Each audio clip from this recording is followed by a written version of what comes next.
let's make a summery cocktail and listen to my new song called Summering.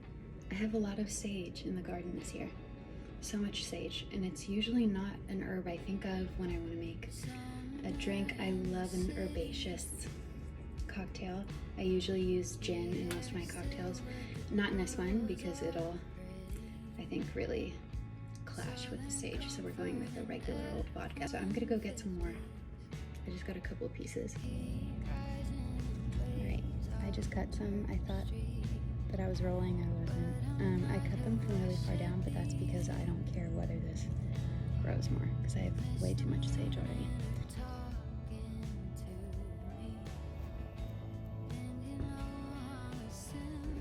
Look at the size of these.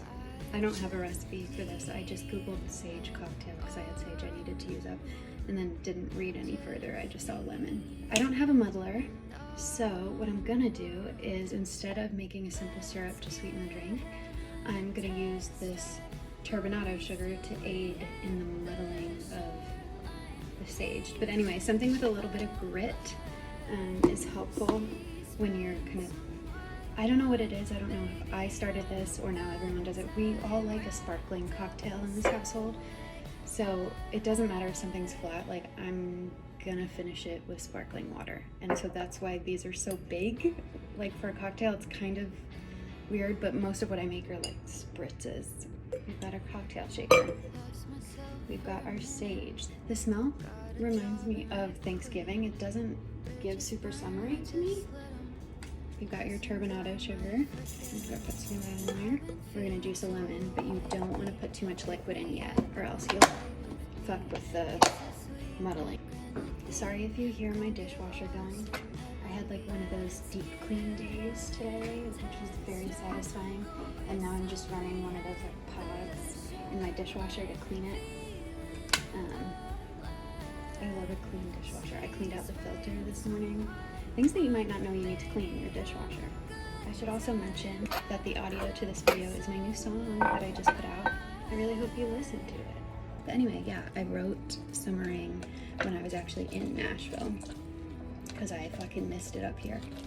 And the way our house was is like we were in a real neighborhood with like houses close to each other. And I literally like couldn't see the horizon or like the sky really. We didn't see any sunsets from our house. I'm like, okay, yeah, how many people see sunsets from their house? Not very many people, but I kind of need that to survive. I want to see the horizon. I want to see the sunrise. I want to see it set. And it just felt so closed in and claustrophobic and hot. And so my producer and co-writer Andrew also, we were talking about the 1975, and they have that song Wintering, which I think is so cute. It's so beautiful. It makes me cry every time I listen to it, just because that idea of like a holiday with your family is just very sweet. But that's kind of where the name came from. Other than that, the song doesn't really take any inspiration from the 1975, but the name of it definitely is. Okay, so you have a little bit of lemon juice, just a little bit, like literally just to wet it.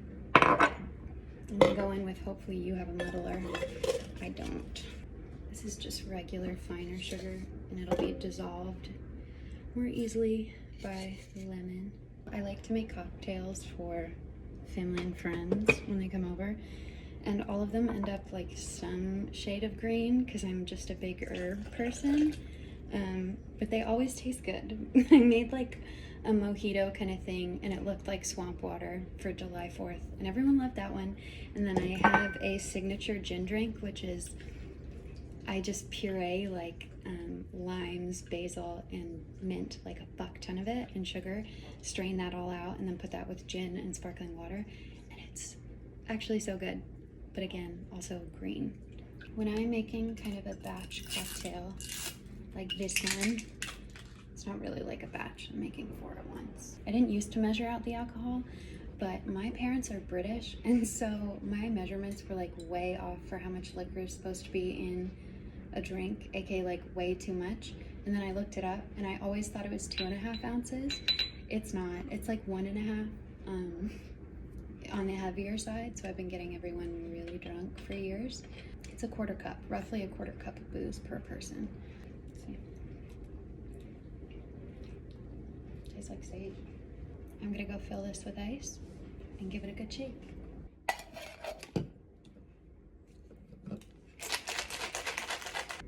I probably should have put ice in these first, but I don't know when people are gonna be here, and I don't want them to get super watered down.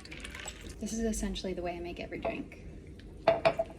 You're shaking up your citrus and your alcohol and your sugar, and then I just top it with sparkling water. It smells like sage. It kind of smells like Thanksgiving.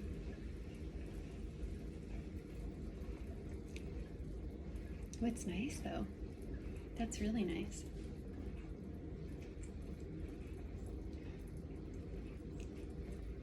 Okay, there you have it. Sparkling spiked sage lemonade. Pretty good. Might make it again. I don't know. Now I need to go sit in the sun somewhere to consume this. Anyway, that's the end of this video. I'm gonna be doing more, just posting what I'm up to. But if you've made it this far, please go listen to my new song. And if you're on the East Coast, come to my tour, because I would love to see you there. Okay. Bye, guys. Ooh.